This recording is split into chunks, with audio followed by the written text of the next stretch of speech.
चे उमेदवार माननीय आमदार माजी आमदार के.पी. पाटील साहेब, व्यासपीठावर दूध संघाचे संचालक माननीय किसनराव चोगले, भोगावती साखर कारखान्याचे माजी चेअरमन व विद्यमान संचालक धैर्यशील पाटील दादा, गवशीजी सर्जेराव पाटील, आता सगळ्यांची नावं घेत नाही, सर्व मान्यवर व्यासपीठ हे बोलून मी माझं भाषण चालू करतो.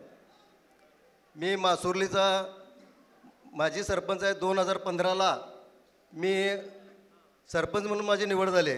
2015ला सरपंच झाल्यानंतर मी के.पी. साहेबांचा सत्कार करण्यासाठी शिष्टमंडळ घेऊन आमचं बेदरी कारखान्यावर गेलो होतो. त्यावेळी साहेबांनी मला विचारलं की मासुर्लीत काय काम करायचं आहे. साहेब म्हटलं आम्ही पाण्या वाचून अडचणीत आहे, आम्हाला झापावाडीचा प्रकल्प लघु पाटबंधारे प्रकल्प मंजूर करण्यासाठी तुम्ही आम्हाला हे करून द्या. बरेच वर्ष, कारण त्यांची शेवटची एक 6-7 महिने राहिलेले होते. त्यावेळी साहेबांनी तिथनंच ताबडतोब आमचा सत्कार वगैरे केला, शिष्टमंडळाचा सत्कार केला आणि तिथं बसून त्यांनी मंत्रालयात फोन लावून आमची फाईल तिथं पेंडिंग होती. बरेच वेळा त्या फाईल खालीवर होत होती, कारण साहेबांनी त्यावेळेला तिथं फोन करून आम्हाला ते झापावाडीचा लघु पाटबंधारे प्रकल्प तात्काळ मंजूर करून दिला आणि तो लघु पाटबंधारे प्रकल्पाचा भूमिपूजन समारंभ मी त्यावेळेला साहेबांच्या हस्ते, के.पी. साहेबांच्या हस्ते आम्ही बरोबर आचारसंहिता लागायच्या अगोदर 8 दिवस अगोदर आम्ही तो केला आणि त्या लघु पाटबंधाऱ्याची पायाभरणी भूमिपूजन समारंभ के.पी. साहेबांच्या हस्ते झाला आहे. हे बऱ्याच लोकांना माहीत नाही. त्यानंतर आपले निवडणूक झाली आणि नवीन आमदार निवडून आले आणि मग त्यांच्या काळात तो बाकीचा सगळा हे झाला. मी राष्ट्रवादीचा कट्टर कार्यकर्ता 24 वर्ष राधानगरीतल्या नेत्यांच्या बरोबर एकनिष्ठ राहिलो. एक नेत्याच्या पाठीमागे एकनिष्ठ राहिलो 24 वर्ष. त्याने फोन केला, आम्हाला बोलवलं गाड्या घेऊन या, म्हटलं की आमच्या भागातली माणसं सगळी गाड्या घेऊन तिकडे जायची. त्या 24 वर्ष हे करत असताना आता आमची गेल्या पंचवार्षिकला 2020-21ला ग्रामपंचायतची निवडणूक झाली. राजकारणात आम्ही 11-0 ग्रामपंचायत आमची निवडून आणली, 11-0 केलं आणि ग्रामपंचायतला आमच्या 3-4 महिने झाल्यानंतर गालबोट लागलं आणि तिथं राजकारण चालू झालं. आम्हाला राजकीय याच्यात आम्ही त्यात पळून निघालो. अक्षरशः आम्हाला कोण वाली राहिला नाही. ह्या सत्ता नसल्याचा काय परिणाम होतोय ते मासुर्ली ग्रामपंचायतनं चांगले वागले. तुम्ही भागात बातम्या ऐकल्या असतील, बघितलं असेल.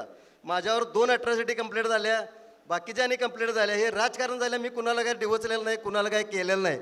ज्या वेळेला माझ्यावर कंप्लेंट झाली त्यावेळेला मी पहिला फोन कुणाला करणार हो, नेत्यांना करणार. मी ज्या वेळेला नेत्यांना फोन केला त्यावेळेला नेत्यांनी मला सांगितलं पोलीस स्टेशनला जाऊन हजर व्हा, तुम्ही अटक व्हा. हे नेत्यांचं काम नाही. मला के.पी. साहेबांना पण तेच सांगायचं आहे, आम्ही तुमच्या पाठीमागे त्यांना सोडून आलो आहे. तुम्हीसुद्धा सामान्य कार्यकर्त्याला कुठली अडचण आली तर त्याचा फोन आला किंवा काय आला तर त्या कार्यकर्त्याच्या पाठीमागे ठामपणे तुम्ही उभारलं पाहिजे. कारण राजकारणात किती त्रास होतोय ह्याचा मी चांगला त्याचा भोगलेला आहे. त्यामुळं अशा कुठल्याही माझी इच्छा आहे, राधानगरी बुद्रुकमध्ये साहेब आता परिवर्तनाचं वारं चाललेलं आहे. तुमच्या पाठीमागे सगळीजण माणसं आता येणार आहेत, ती पहिला कुठंतरी गुंतलेली आहे, ती सोडून तुमच्याकडे येणार आहेत. त्या सर्वांना तुम्ही त्यांच्या पाठीशी तुम्ही कुठलीही अडचण येऊन दे त्यांची, ती पोलीस स्टेशनची येऊन दे, कलेक्टर ऑफिस येऊन दे, तहसीलदार ऑफिस येऊन दे, कुठली येऊन दे, यासाठी तुम्ही त्यांच्या पाठीमागे ठामपणे उभारलं पाहिजे. तुमच्या निवडणुकीसाठी आम्ही जीवाचं रान करून आम्ही तुम्हाला निवडून आणण्यासाठी प्रयत्न करणार. तुमच्यासाठी आम्ही पाहिजे ते राबणार. आम्हाला कुठलीही अपेक्षा नाही, फक्त आम्हाला भागाचा विकास करायचा आहे. धामणी नदीचं जे धरण आहे 2000 साली साहेब त्याचा आम्ही पायाभरणी केला आहे. 2000 साल आज 24 साल आलं, त्या अजून काय झालेलं नाही. आता गळभरणी करणार आहे म्हणून आता शेवटचं आता आचारसंहिता लागणार, गळभरणी करणार म्हणून सांगायला लागल्यात. तर पाण्यामुळं वाचून काय हाल व्हायला लागले आमच्या भागाचे त्या आम्हा सगळ्या धामणीवाशांना माहीत आहेत. त्या धामणीच्या प्रकल्पासाठी साहेब तुम्ही काही करून त्यासाठी प्रयत्न करून तो प्रकल्प लवकरात लवकर पूर्ण करून धामणीचं पाणी धामणी नदीला सोडण्यासाठी आपण प्रयत्न करावा. बोलण्यासाठी इथं जास्त हे आहे, परंतु वेळेच्या अभावी मी जास्त काय बोलत नाही.